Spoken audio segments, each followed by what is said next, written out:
Graça e paz. Boa noite, BBN. Vocês estão bem? Vocês estão bom? Acabou as férias, todo mundo de volta, o ano já começou, o carnaval já acabou. Quem é que estava pulando o carnaval? Levanta a mão. Ninguém levantou a mão para quem está em casa, se estiver com dúvida, graças a Deus. Mas para o brasileiro, infelizmente, para uma grande parte deles, o ano só se inicia quando o carnaval acaba. Para nós não, amém? A gente está aí a todo tempo, o tempo todo, apesar desse pequeno hiato aí entre dezembro e fevereiro de culto de juventude, mas os jovens aqui estavam envolvidos em diversos processos, em diversas maneiras de servir ao Senhor, e a gente continua a partir de agora cultuando ao Senhor no culto de sábado como juventude da Igreja Batista Boas Novas, daqui até onde o Senhor permitir, amém? A gente começou, não hoje, começamos ontem. Ontem a gente teve o nosso primeiro unit do ano, amém? Quem estava aqui ontem, apesar da chuva, se divertiu bastante. Letícia Shirley trouxe duas dinâmicas muito legais. Letícia Shirley está aí herdando o ministério de pastora Leia, de fazer dinâmicas boas, que às vezes são as dinâmicas horrorosas, mas a de ontem foi bem legal, foram bem legais. A gente teve uma pequena introdução para o que a gente vai trabalhar durante o ano. A gente teve boa comida e hoje à tarde a gente teve o nosso primeiro holiday e agora à noite a gente tem o nosso primeiro culto e o pau vai quebrar o ano todo nesse ritmo, amém? Glória a Deus. E, como todo ano, a gente trabalha com séries, correto? Há alguns anos a gente já faz esse exercício de sempre trabalhar com um tema. E esse ano a gente vai trabalhar com um tema ali que vai tangenciar, vai andar próximo do tema da nossa igreja. Qual é o tema da igreja durante esse ano todo? Cola ali em cima, ali, ó, só ler. Então é sobre isso que a igreja vai comentar todos os sábados, todos os domingos, todas as quartas. Todas as pregações vão estar tocando sobre esse assunto. E na juventude não vai ser diferente. Eu, com os meus amigos que vão desfilar aqui, todos melhores do que eu, deixa eu ver quem é que vai pregar. Vai pregar Letícia Shirley, João Vitor, Sara, Tainá, Rafael, Ismael, um monte de gente. Vai ter uma galera aí. Vai estar todo mundo que estiver pregando durante esse ano, vai falar sobre prepare-se, o Senhor está voltando. Mas de forma mais específica, daqui até o final de abril, a gente vai falar sobre a segunda vinda de Cristo. Amém? Segunda vinda, porque já teve a primeira, todo mundo sabe como é que foi a primeira, correto? Jesus veio, forma de homem, menino, cresceu, serviu o seu ministério, morreu, ressuscitou por mim e por você, para que nós pudéssemos ser alcançados por ele, amém? Só que ele foi, e o que ele falou? Eu vou voltar. E a gente está nesse inteirinho aí, nesse meio do caminho, nesse meio tempo aí, aguardando a volta dele. Só que às vezes a gente precisa compreender quais são os sinais que estão diante de nós, para que eu e você finalmente compreendamos quando ele vai voltar, amém? O pessoal que curtiu o carnaval aí da Bahia estava assistindo. Vocês viram o debate teológico que rolou lá? Ivete Sangalo versus Baby do Brasil? Uma profundamente ignorante da palavra do Senhor, Baby do Brasil, e a outra completamente empoderada pelo Satanás, Ivete Sangalo, fizeram um debate maravilhoso de 2 tweets, dava ali as 2 frases. Uma disse que o Senhor está para voltar entre 5 e 10 anos, baseado no quê? Só Deus sabe. E a outra, do auge da sua arrogância, declarou que Deus estava falando com ela que ela deveria macetar o Apocalipse. E assim a gente inicia o ano. Não? Cada ano é melhor. Um ano é Covid, outro ano é o mundo que está acabando, e esse ano é Ivete Sangalo macetando o Apocalipse. Sabe Deus o que significa isso. Mas para a gente não dar uma de Baby do Brasil e nos tornarmos ignorantes teológicos, ou então não sermos tomados pelo próprio Satanás para sair falando besteira, a gente vai estudar daqui até abril como é que vai acontecer a segunda vinda de Cristo. E se eu e você somos capacitados a determinar quando isso vai voltar, eu não sei, mas a Baby do Brasil sabe. Vamos ver se ela está certa ou não. Então é isso que a gente vai fazer daqui até o final de abril, beleza? Então, quando alguém estiver pregando aqui, e eu sei que falar sobre as coisas que vão acontecer, falar das coisas dos finais dos tempos, geralmente gera muita dúvida. Parece que os textos são extremamente confusos, é muito símbolo, é literal, não é? Eu gosto de conversar com o Felipe, porque o Felipe é uma das pessoas que mais viaja na maionese fazendo interpretação do Apocalipse. A última vez que eu conversei com ele, ele chegou com a informação que talvez o Apocalipse fosse cibernético. E eu falei... Ele levantou essa possibilidade. E eu com a minha cara falo, a gente escuta qualquer coisa. É um exercício de ouvir, né? Fala, fala sobre isso daí. E eu falo que não sabemos como vai ser. Temos alguns apontamentos na Bíblia de quais sinais vão demonstrar que isso está acontecendo, mas ninguém sabe. Então a gente vai caminhar para os aí sabendo que a gente vive num mundo de constante incerteza. Ainda mais na idade que vocês estão. São muitos desafios. E todos nós, a gente quer entender o sentido da vida. E basicamente a gente tem algumas perguntas. Fala que a gente quer saber. O que a gente quer saber? Da onde nós viemos, por que nós estamos aqui e para onde nós iremos. A filosofia luta para responder essas 3 perguntas, a ciência luta para responder essas perguntas, mas a palavra de Deus responde essas perguntas.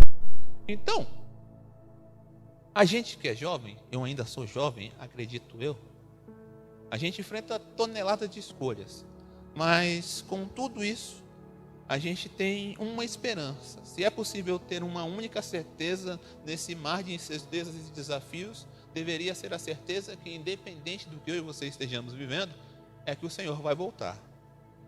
Então, nos próximos meses, a gente vai mergulhar, a gente vai fazer um mergulho espiritual aí. A gente vai explorar de forma profunda, essa é a palavra, de não, talvez, tocar na superfície, para que a gente compreenda o que significa a segunda vinda de Cristo, para cada um de nós. Vamos falar sobre como reconhecer os sinais dos finais dos tempos, aqueles que estão expostos na palavra do Senhor, e como observar esses sinais pode provocar em mim e em você esperança para viver o dia a dia. Primeiro a gente vai lembrar da importância de preparar os nossos corações para a segunda vinda, para a chegada de Cristo. A gente vai compreender por que o Senhor nos diz que nós devemos sempre estar vigilantes e ter fé que Ele vai voltar. Durante essa jornada, a gente nunca pode esquecer da expectativa da volta. Por quê? Porque a Aline, minha esposa, mais um parênteses aqui, ela tem uma vibe meio baby do Brasil, assim. Ela gosta de tentar adivinhar quando Jesus vai voltar. Todo ano ela fala que vai ser esse ano. Eu acho que desse ano não passa, Andrei. E eu falo, amor, pensa comigo. Quando João, na ilha de Patmos, recebe aquela carta e envia a carta que foi recebida do próprio Deus para as igrejas, que recebem a carta do Apocalipse, elas também tinham plena certeza que o Apocalipse, que o final dos tempos, que a segunda vinda do Senhor, seria iminente. Porque eles leram o que estavam ali, observaram a realidade e falaram, todos esses sinais aqui apontam que o Senhor já está chegando. Mas eu e você sabemos, porque nós estamos aqui, que esse tempo não chegou ainda. Dá mais um salto. E eu conversando com ela. Imagina em 1940 e 1950. Hitler se levanta. A figura perfeita do quê? Do anticristo. Imagine os judeus cristãos, observando a realidade, observando os sinais, tinham plena compreensão que o mundo iria acabar. Um pouquinho mais próximo do meu nascimento já, nos anos 80, anos 90, não, anos 80, anos 70, existia uma iminente expectativa que o mundo ia acabar numa explosão nuclear, por exemplo. Guerra Fria, a um botão do mundo explodir. Muita gente observou isso e falou, o mundo vai acabar. Mais próximo de alguns, talvez alguns já tivessem nascido, pegaram ali a transição, né? 9900, o bug do milênio, o mundo vai acabar, as máquinas vão dar um pau e muita gente falou, vai acabar. E não acabou ainda. Então, diante disso tudo, talvez alguns olhem para isso e falam, está demorando demais. Outros falam, já está chegando. Mas a pergunta é, por que o Senhor deixou escrito para mim e para você como será o fim? Será que o objetivo dele é criar em mim e você ansiedade? Ou criar em mim e você desesperança? Acredito que não. Vamos ao texto que a gente vai fazer a leitura dele, mas eu não vou explorar, não vou expor ele totalmente. É só para que eu e você compreendamos que já em vida, Jesus Cristo adivinha, compreende do alto da sua sabedoria que os discípulos teriam essa pergunta latejando em suas mentes. Gabriel, coloca para mim, por favor, na versão NVT, o capítulo 24 de Mateus, por favor. Eu vou fazer a leitura de todo o capítulo 24, mas eu não vou expor todo o capítulo 24. Fica tranquilo, beleza? Só para que eu e você tenham entendimento que o Senhor falou como seria o final das coisas para os discípulos. Amém? Vamos fazer a leitura? Eu vou fazer a leitura ali, você pode acompanhar aqui ou na sua Bíblia aí. Quando Jesus saía da área do templo, seus discípulos lhe chamaram a atenção para diversas construções do edifício. Ele, porém, disse: estão vendo todas essas construções? Eu lhes digo a verdade, elas serão completamente demolidas e não restará pedra sobre pedra. Mais tarde, Jesus sentou no Monte das Oliveiras e seus discípulos vieram até ele e particularmente perguntaram: diga-nos, quando tudo isso vai acontecer? Que sinal indicará a volta e o fim dos tempos? Jesus então respondeu: não deixem que ninguém os engane, pois muitos virão em meu nome dizendo: eu sou Cristo, e enganaram muitos. Vocês ouvirão falar de quê? De guerras, ameaça de guerras, mas não entrem em quê? Em pânico. Sim, é necessário que essas coisas ocorram, mas ainda não será o fim. Uma nação guerreará contra outra, um reino contra o outro. Haverá fome e terremoto em várias partes do mundo. Tudo isso, porém, será apenas o começo das dores. E vocês serão presos, perseguidos e mortos por minha causa, serão odiados em todo o mundo. Muitos se afastarão de mim e trairão, odiarão uns aos outros. Falsos profetas surgirão em grande número, enganarão muitos. O pecado aumentará e o amor de muitos esfriará. Mas quem se mantiver firme até o fim será salvo. As boas novas a respeito do reino serão anunciadas em todo o mundo, para que todas as nações ouçam, então virá o fim. Chegará o dia em que vocês verão aquilo de que o profeta Daniel falou, a terrível profanação que será colocada no lugar santo. Leitor, preste atenção. Quem estiver na Judéia, fuja para os montes. Quem estiver no terraço do alto da casa, não desça para pegar as suas coisas. Quem estiver no campo, não volte nem para pegar o manto. E terríveis serão aqueles dias que as grávidas e para as mães que estiverem amamentando. Orem para que a fuga de vocês não seja no inverno, muito menos no sábado, pois haverá mais angústia que em qualquer outra ocasião, desde o começo do mundo, e nunca mais haverá tão grande angústia. De fato, se o tempo de calamidade não tivesse sido limitado, ninguém sobreviveria. Mas esse tempo foi limitado por causa dos escolhidos. Portanto, se alguém lhe disser: vejam, aqui está Cristo, ou ali está ele, não acreditem. Pois falsos cristos, falsos profetas surgirão, realizando grandes sinais e maravilhas, a fim de enganar, se possível, até os escolhidos. Vejam, o que eu avisei isso de antemão. Portanto, se alguém lhe disser: ele está no deserto, nem se dê ao trabalho de sair para procurá-lo. E se disserem: está escondido aqui, não acreditem. Porque assim como o relâmpago que lampeja no leste e brilha no oeste, assim será a vinda do Filho do Homem. Onde estiver o cadáver, ali ajuntarão os abutres. Imediatamente depois da angústia daqueles dias, o sol vai se escurecer, a lua não dará luz, as estrelas cairão do céu, os poderes do céu serão abalados. Então, no fim, aparecerá no céu o sinal da vinda do Filho do Homem, e haverá grande lamentação entre todos os povos da terra. Eles verão o Filho do Homem vindo nas nuvens do céu, com poder e grande glória. Ele enviará seus anjos com um forte sopro de trombeta, e eles reunirão os escolhidos de todas as partes do mundo, em uma extremidade à outra do céu. Agora aprendam a lição da figueira. Quando os ramos surgem e as folhas começam a brotar, vocês sabem que o verão está próximo. Da mesma forma, quando virem todas essas coisas, saberão que o tempo está muito próximo à porta. Eu lhes digo a verdade, esta geração certamente não passará até que todas essas coisas tenham acontecido. O céu e a terra desaparecerão, mas as minhas palavras jamais desaparecerão. Contudo, ninguém sabe o dia nem a hora que essas coisas acontecerão, nem mesmo os anjos do céu, nem o Filho, somente o Pai sabe. E a gente para por aqui. Glória a Deus pela palavra dele.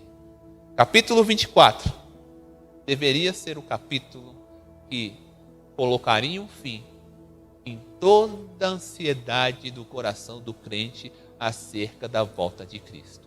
Se esse texto e o que está explicado aqui não te acalmar, não te trazer paz e esperança para compreender que tudo o que acontece, como está escrito na tatuagem do Neymar, tudo passa, nada vai ter o poder de acalmar o seu coração. Amém? Então, eu vou me limitar no último versículo que a gente acabou de ler aqui. Versículo que é a chave para o sermão de hoje. Estejam também sempre preparados, pois o Filho do Homem virá quando menos esperam. Capítulo 24, versículo 44. Diz assim. Meu povo, é muito legal poder estar aqui para falar sobre isso. Sobre o Apocalipse, sobre o final das coisas. É um bagulho de desde quando eu era muito novo, que sempre me chamou a atenção. Talvez por conta do pecado, o inferno me interessava muito mais do que o céu. Eu tinha medo dele, então eu queria saber como é que ele era. Então eu lia tudo acerca do inferno. E como eu já disse diversas vezes, eu sou criado nos anos 90, onde a fartura de textos sobre o inferno era comum na igreja. Eu, por exemplo, fui vítima de...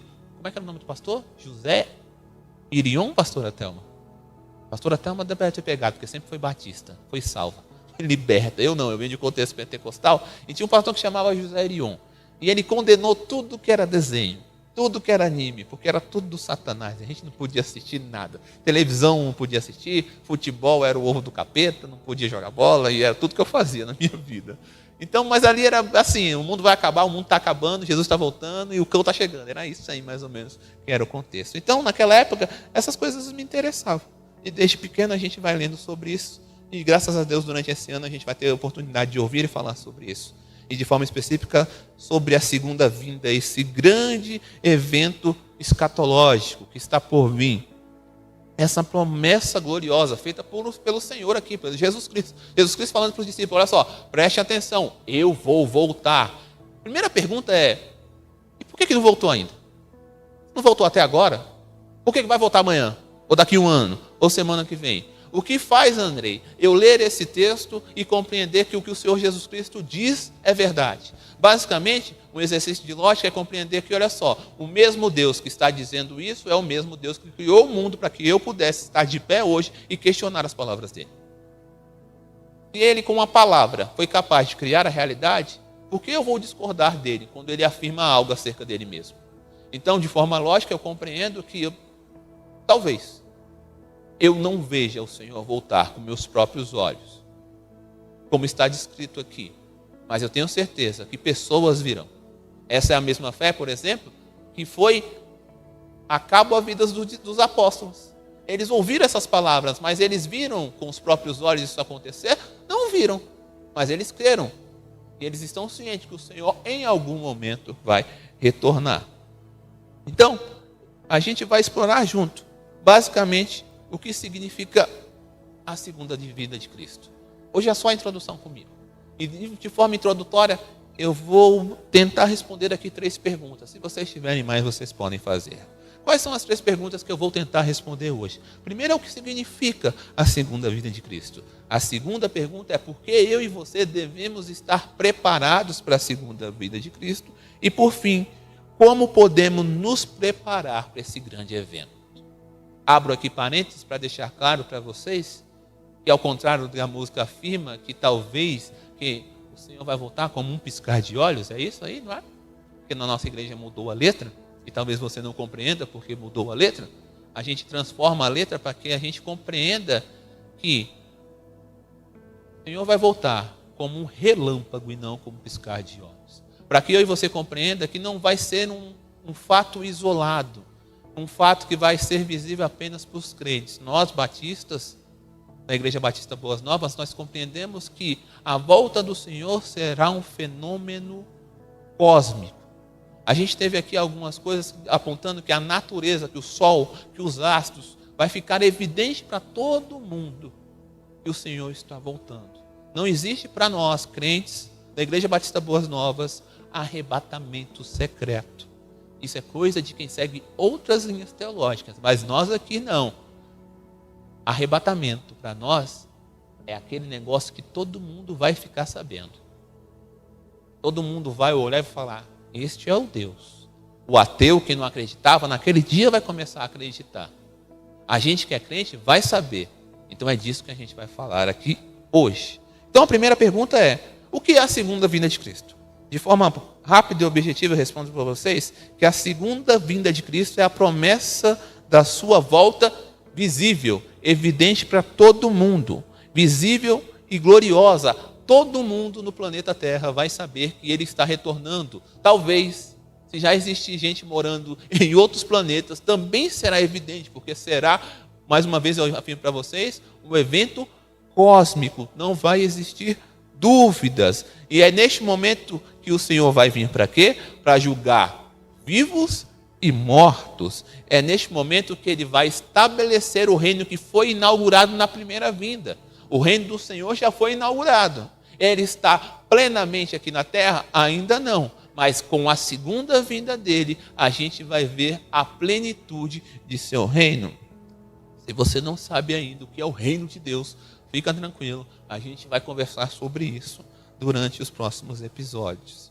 Então, o seu reino será imposto aqui na terra de forma definitiva, de forma consumada. A redenção da criação vai finalmente ocorrer. Essa natureza que geme por conta do pecado, que é essa briga entre homem e meio ambiente, onde a gente tem terremoto, maremoto, pandemia, essa guerra praticamente entre o homem e a natureza, finalmente vai cessar. Então esse evento vai ser o clímax, vai ser o ponto alto da história da humanidade. E vai ser o quê? Acima de tudo, acima de qualquer coisa, o cumprimento da palavra do Filho de Deus acerca dele mesmo.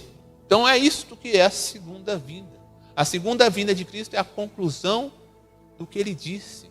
É as palavras do Senhor se tornando matéria. Da mesma forma que ele criou o mundo através da palavra, o próprio Deus cria o futuro, o presente e o passado também através da palavra. E eu e você temos fé que o futuro já está lá, pronto, à nossa espera.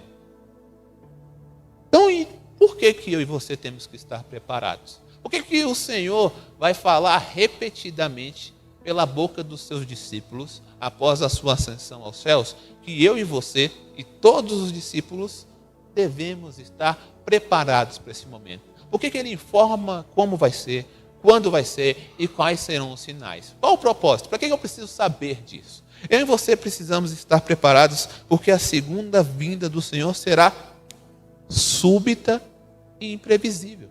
Não vai ser daqui 5 anos, não vai ser daqui 10 anos, não vai ser de daqui 30 anos. Não é dado a mim e a você a possibilidade ou viver ou determinar a volta do próprio Cristo.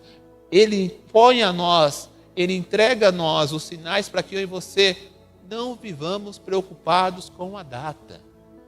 Eu e você devemos viver preocupados com outra coisa. A única coisa que diante do Apocalipse deve gerar em nós preocupação é como eu e você vamos ser encontrados quando o Senhor Jesus Cristo voltar. A gente vive ansioso por muitas coisas.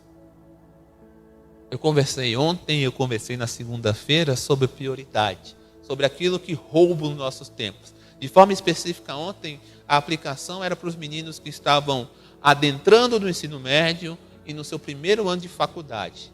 Eu trouxe para eles a compreensão que até este momento parece que os nossos dias são muito grandes. Eu, por exemplo, quando voltava da escola, ali na 8ª, na 5ª, 4ª, sei lá, no ensino fundamental, finado no ensino fundamental, os dias pareciam enormes. Eu tinha todo o tempo do mundo, a tarde era maravilhosa. A gente chega no ensino médio, alguns já começam a trabalhar, outros começam a fazer curso, e o dia diminui.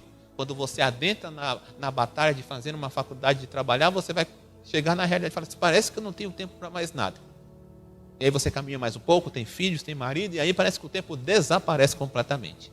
E a minha orientação, meu questionamento, a minha provocação é, diante dessas 24 horas, que a cada dia que passa, se tornam tão pouco ou tão pequenos diante daquilo que está nas nossas frentes, como é que o Senhor Jesus Cristo vai ser prioridade? Como o reino será prioridade?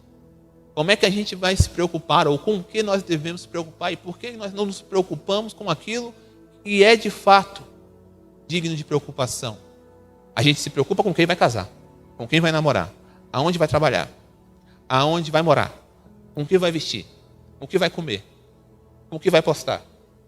A gente se preocupa com tudo hoje. Mas a gente, nesse mar de preocupação, às vezes se esquece de como seremos encontrados se o Senhor voltar imediatamente. Isso imaginando que nós, eu e você, veremos esse cataclisma aí com os nossos próprios olhos. Não estou colocando diante de você nem a possibilidade de agora, neste momento, o seu coração dar um forte aperto e você morrer. É para isso que nós devemos estar preparados. A vida do crente só exige de nós, a vida do cristão é baseada em duas preocupações, que foram deixadas bem claras na palavra do Senhor, para mim e para você. É com isso que a gente tem que estar preocupado. Em o quê? Amar o Senhor Deus de todo o nosso coração. E o que mais? E o próximo, como a nós mesmos. Em momento algum existe tempo para que você se preocupe com as suas necessidades. Quem é que vai cuidar de mim, André? Esse é o segredo da igreja. Esse é o segredo de um relacionamento, de um casamento equilibrado. Foi o que eu disse ontem. Se você se coloca em uma comunidade onde cada um cuida do outro, ninguém fica descuidado. Agora, se você não está nesse tipo de ambiente, você tem que cuidar de adorar ao Senhor e de cuidar do próximo. Infelizmente, ninguém vai cuidar de você. Então é por isso que eu e você devemos estar preparados. Além disso, a segunda vinda de Cristo estará consigo o quê? Juízo e recompensa. Coisa que parece que saiu do nosso imaginário. Parece que foi apagado e deletado das igrejas. Parece que o inferno não existe, não existirá. O pessoal da teologia liberal, os universalistas, os discípulos de Ed René por aí, estão dizendo que, olha só, o inferno não existe. Ou talvez o inferno não é para sempre. Ou talvez o Senhor seja extremamente injusto se permitir que homens e mulheres estejam naquele local para toda a eternidade. Mas a palavra do Senhor é contrária a isso. A palavra do Senhor diz que, olha só, o Senhor vai voltar para julgar vivos e mortos, para recompensar cada um por suas ações. Homens e mulheres, nações, reinos, todos eles se dobrarão diante do Senhor e receberão da boca dele a recompensa ou a condenação. Aqueles que estiverem preparados, aqueles que forem encontrados vigilantes, desfrutarão da comunhão eterna. Enquanto aqueles que foram encontrados preocupados com tudo, menos com Deus, terão a eternidade no inferno para enfrentar a sua condenação eterna. E lá se lembrar que todas as preocupações eram como poeira que passaram. E última pergunta é, então como devemos nos preparar para este evento, André? Eu deixo claro para vocês que ao decorrer da série a gente vai estudar isso aqui. Cada sinal, cada movimento, cada apontamento, a gente vai passear nos textos escatológicos. A gente vai em Tessalonicenses, a gente vai em Apocalipse, a gente dá um rolê em Daniel. Tem texto escatológico por toda a Bíblia, fica tranquilo. Hoje é só o início. Então, como é que a gente deve nos preparar para não ser pego de calça riada nesse grande evento? Primeiramente, eu e você devemos cultivar uma vida de comunhão íntima com o Senhor. Como se dá isso, André? Como é que eu tenho intimidade com Deus? Com algumas coisas que parecem que estão em desuso, algumas coisas que parecem que não têm efetividade alguma. Sabe quais são? Oração e leitura da palavra de Deus. Existe um problema em fazer a leitura de textos escatológicos. Eu e você, parece, quando lemos, a gente coloca o nosso olho, o que nos chama a atenção são as grandes figuras. A gente lê o texto e parece que a gente quer saber quem é o dragão. Quer saber do dragão. Quem é a mulher? Quem é a serpente? O que foi que a cauda do dragão derrubou quando ele caiu? 7 candelabros, 7 taças, o anjo da igreja, o cordeiro, tudo isso aqui dá uma ziguezeira no cérebro. Parece que está falando de Harry Potter, parece que está falando de, como é que é o nome daquela série lá, gordão, que tu curte? Não entendi. Não. Das antigas que tu fala para eu assistir direto, eu tenho preguiça porque o final é ruim. Isso aí, viu? Só foi falar que o final é ruim, todo mundo lembra o que é. Todo mundo fala, assiste Game of Thrones. Eu falei, por que eu vou assistir um negócio que todo mundo fala que o final é ruim? Eu não vou começar para me frustrar, não vou assistir. Parece que a gente quer fazer a leitura do Apocalipse aqui, imaginando o mundo daquele jeito. Lá vem o dragão, pum, eita nós, olha lá, e a grávida. Não sei se vai ser assim. Mas a mensagem que está ali, apesar dos símbolos, é muito rica. Rica para nos trazer compreensão que o que o Apocalipse está escrito? Para que eu e você compreendamos que no final Cristo vence. Tudo e todos. É isso, a mensagem é essa. Mas a gente não quer saber que o Cordeiro eu já sei, eu quero saber quem é os outros bichos. Quem é que é o anticristo? É o Bin Laden? Não. É o Lula? Não. É o Barack Obama? Todo dia sai um anticristo novo. É o Elon Musk agora é o Elon Musk, né? É o anticristo que botou o chip dentro da cabeça da pessoa agora. Eu lembro quando eu era novo que a marca da besta era o, como é que é o nome? Código de barras. Aí mudou, né? Já agora é o chip do celular. Aí depois virou um negócio que botava na pele. E eu sou doido para colocar esses negócios e não boto porque vai que é a marca da besta, né, gente? E eu vou estar botando de graça. Parece que é com isso que a gente se preocupa, mas não, o Senhor está dizendo aqui para os seus discípulos, olha só, eu quero que vocês compreendam que quando isso tudo acontecer, vocês vão ter ciência. Eu quero que vocês compreendam que tudo isso que estiver acontecendo, quando aparecer um doido falando que ele é o próprio Cristo, quando aparecer um monte de doido falando, não, Cristo apareceu lá no centro da Celândia, vocês não dêem ouvidos. Por quê? Porque é mentira. Olha só, vai vir um monte de Henrique Cristo, falso profeta, Belmiro, Silas Malafaia, tem um monte de falso profeta aí. É verdade? Não, eu estou te avisando que é falso. Quem que é o verdadeiro profeta? Eu, Jesus Cristo, sou o verdadeiro profeta. Vão falar que eu vou voltar. Não vou voltar. Não, quem é que sabe é Deus, quando ele vai voltar. E Deus, para que a gente tem que se preocupar? Se preocupe em estar santo. Se preocupe em estar em movimento, lutando contra o pecado. Esta é a única preocupação. É mais ou menos o que eu falo com Augusto. Augusto, pai, o que eu vou comer amanhã? Fala, dorme, vocês não precisam se preocupar. Quem tem que se preocupar com o que você vai comer amanhã sou eu. E Augusto, ele almoça e fala, pai, o que é a janta? Uma draga. Está preocupado com coisa que ele não consegue resolver. Estava conversando com a Aline estava bem preocupada com os eventos que a gente ia fazer aqui, né? E a Aline sofre com antecedência, acordou até cedo hoje. E eu durmo em paz. E eu não durmo em paz porque eu tenho fé. Eu durmo em paz porque eu falo, Aline, o que não tem remédio, remediado está. Não vai ter. Eu vou ficar doido? Não vou ficar doido. Aquilo que dá para fazer, a gente faz. Mesma coisa aqui.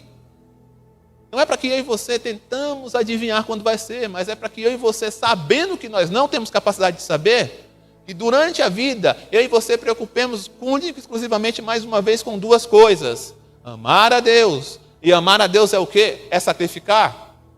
Não. Amar a Deus é o quê? Obedecer. É para amar o próximo? Sim, como você se ama. Eu preciso me amar? Não. As irmãs com crise de estima, fica tranquila, você já se ama o suficiente. Talvez o problema de vocês é que vocês se amem demais. O chamamento para mim e para você é para amar os de fora, amar o próximo, amar quem está na rua, esquece de você mesmo. O mesmo exercício que Jesus Cristo fez. Então, eu e você devemos cultivar uma vida de comunhão íntima, de oração, de leitura da palavra, de participação no meio da graça. Foi deixado para mim e para você isso como instrumento para capacitação, para consolo, leitura da palavra e oração. É um presente, é um meio de manifestação de graça do Senhor.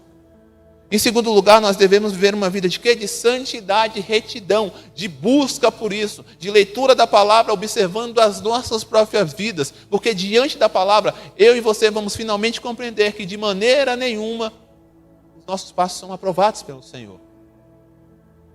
Quando você começar a se achar muito santo, faz um exercício de ler a Bíblia para você mesmo. Você vai compreender que você é nada e nem ninguém. Ainda falta muito para chegar ao padrão. Mas a gente precisa também ler a palavra do Senhor, não como consolo. Isso aqui é impossível, pastora Thelma. Esse padrão de Cristo aqui não dá para chegar, então eu vou morrer. Então deixa para lá. Não, é para que vocês observemos o padrão, o alto nível, aquilo que é colocado diante de nós e compreendamos. Olha só, Deus, não é possível fazer isso.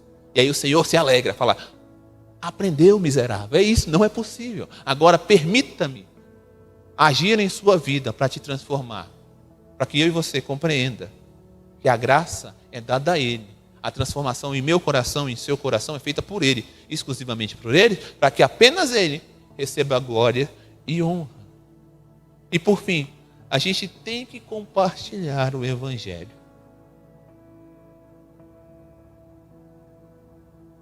O quanto você ama a sua mãe? Faz aí um exercício imaginário aí, de quantificar a sua mãe.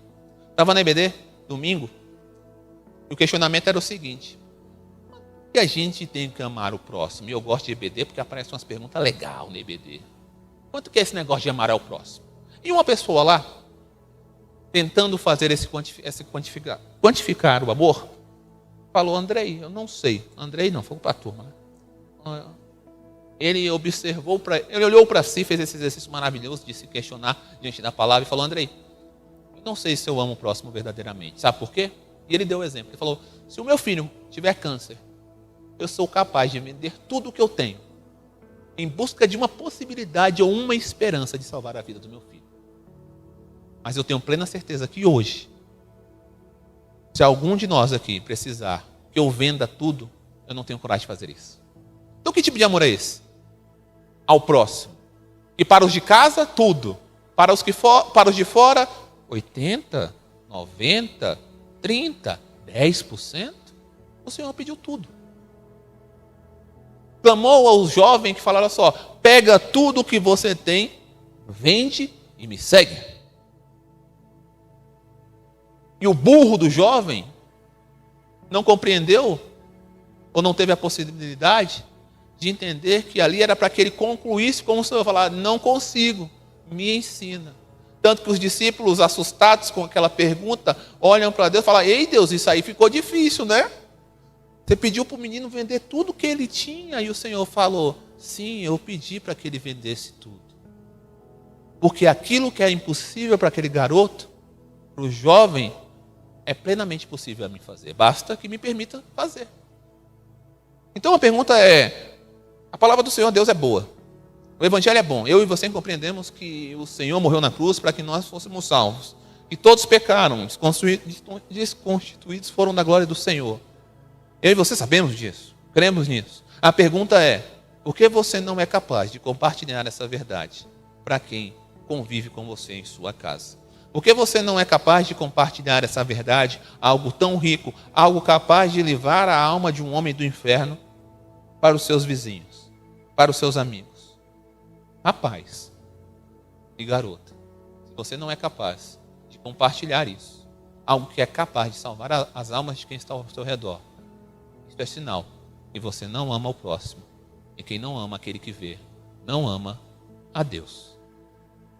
Eu e você somos chamados a compartilhar o Evangelho a todo momento, em tempo e fora de tempo, com ousadia, com amor, para que os outros também estejam preparados, para que eles não sejam pegos de surpresa, para que alguém não chegue assim: ei Felipe, por que você não me avisou que isso aqui ia acontecer?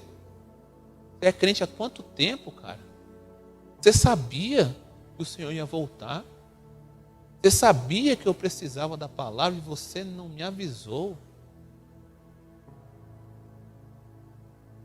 Letícia, eu trabalho com você aqui há tanto tempo. Eu venho aqui e saio por essa porta todos os dias. Você é crente, porque eu sei que você é. Você sabia da palavra, de qual seria o meu destino, e você não me avisou. A palavra do Senhor diz para a gente tomar cuidado com aquele que fizer um dos seus tropeçar. O Senhor cobrará esse sangue de cada um de nós.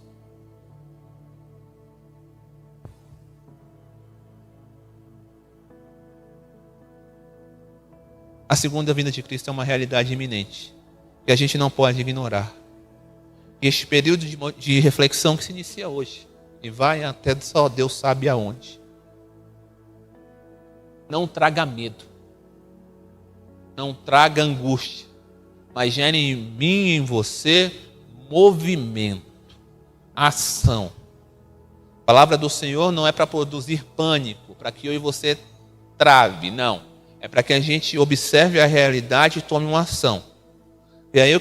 Para que eu e você aprendamos a viver na expectativa pela volta do Salvador. E que eu e você estejamos preparados, vivendo de forma santa e irrepreensível diante dele. Algumas aplicações, apenas 3 para mim e para você, para que eu e você não saiamos daqui com tudo muito abstrato, tudo muito solto. Andrei, me ajuda. O que eu posso fazer hoje? Já, para começar a me preparar. Meu amigo, você pode primeiro dedicar diariamente um tempo de oração e leitura da palavra do Senhor, buscando crescer em comunhão com Deus. Você pode fazer isso já hoje. Sabe ler? Não sabe ler? Ouve um podcast. Já tem lá a Bíblia toda. Começa. Por onde? Começa por Gênesis. É o primeiro livro. André, eu não sei orar. Fala, Senhor, eu não sei orar. E começa. Segunda coisa prática a se fazer. Ao ler a palavra do Senhor, ao observar as histórias, os dramas contados ali, examine a sua vida à luz da santidade de Deus.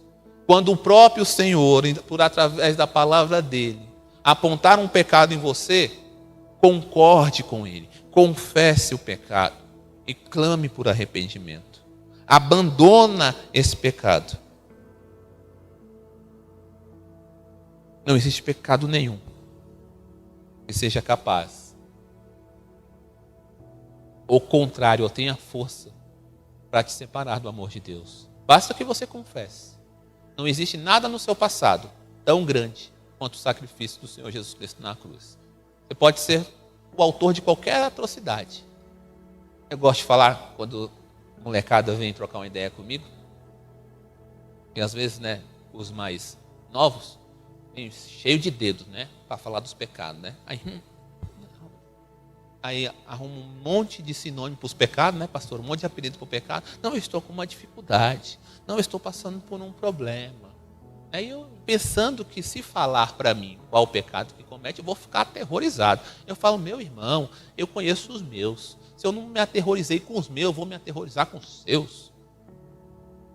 É tranquilo. Isso aqui é um problema para Deus.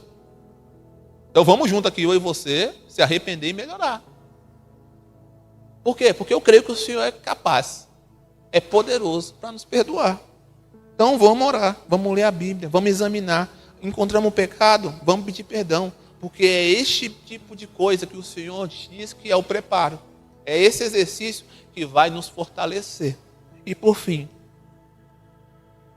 procure não. Eu botei procure aqui porque eu sou bonzinho demais. Eu botei aqui, ó, procure oportunidades para compartilhar o Evangelho. Você não precisa procurar oportunidade. Todas elas já estão diante de vocês. Basta que eu e você paremos de ser sem vergonha e falemos do amor de Deus.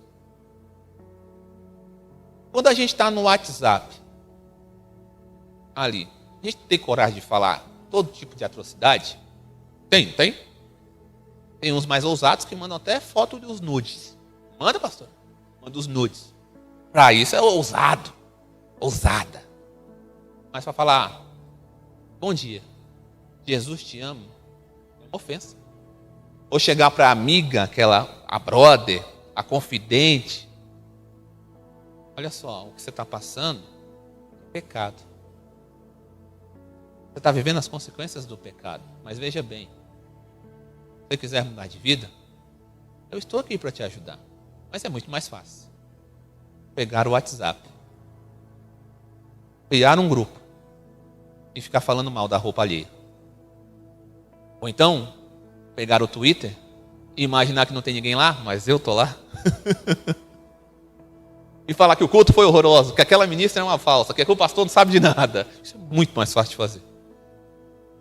Mas observar a tristeza no olhar, a necessidade no vestir, a tristeza no falar, isso é difícil demais, né? Mas é para isso que nós fomos chamados. Por fim, e durante todo esse ano, o Espírito Santo de Deus nos guie e nos fortaleça no caminho de preparação para a segunda vinda de Cristo. Amém? Vamos ficar de pé, por favor?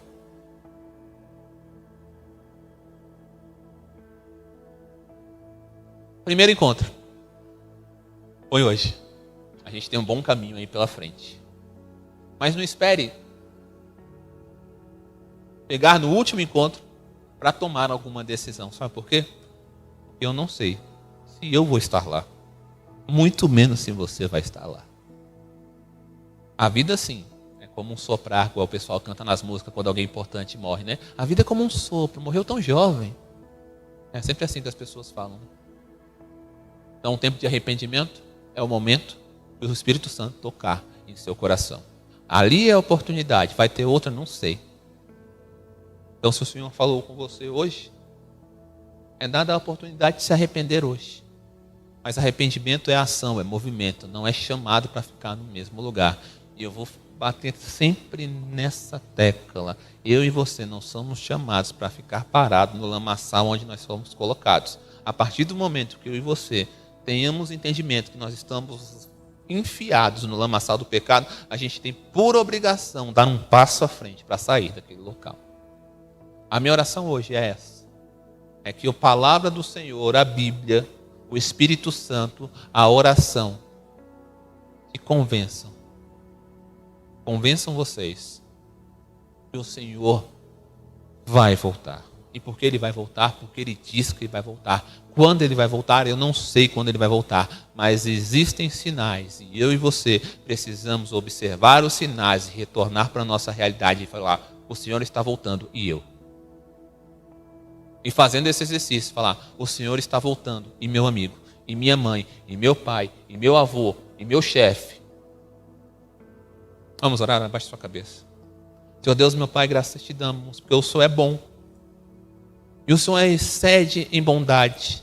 O Senhor não nos deixa, Pai, sem compreender a realidade e o futuro. O Senhor, por intermédio da Tua palavra, mostra para nós, para a Tua igreja, para os Seus discípulos, o que vai acontecer. Com o propósito, Senhor, de nos acalmar, de tirar toda angústia, toda ansiedade, para que eu e vocês e os nossos amigos e todos os crentes na face da terra possamos focar naquilo que é prioridade, que é amar o Senhor Deus, obedecendo a Tua palavra e compartilhar, Pai, o amor de Deus para com o próximo.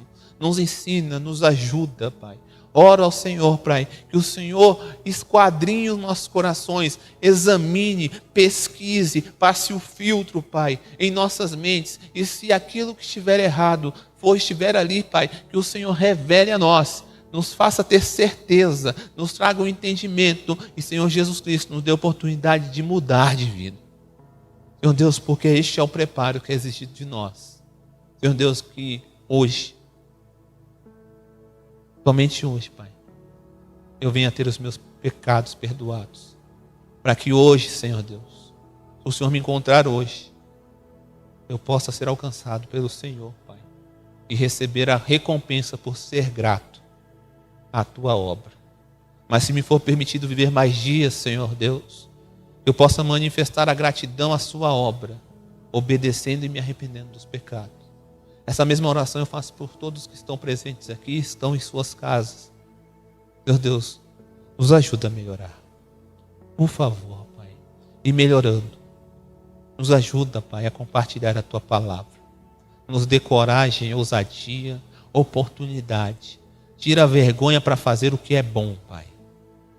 E traga vergonha, Senhor Deus, para fazer aquilo, Senhor Jesus Cristo, que que ofende a sua santidade. É o que eu te peço, em nome de Jesus Cristo. Amém. Beleza? Semana que vem tem mais uma pessoa pregando aqui.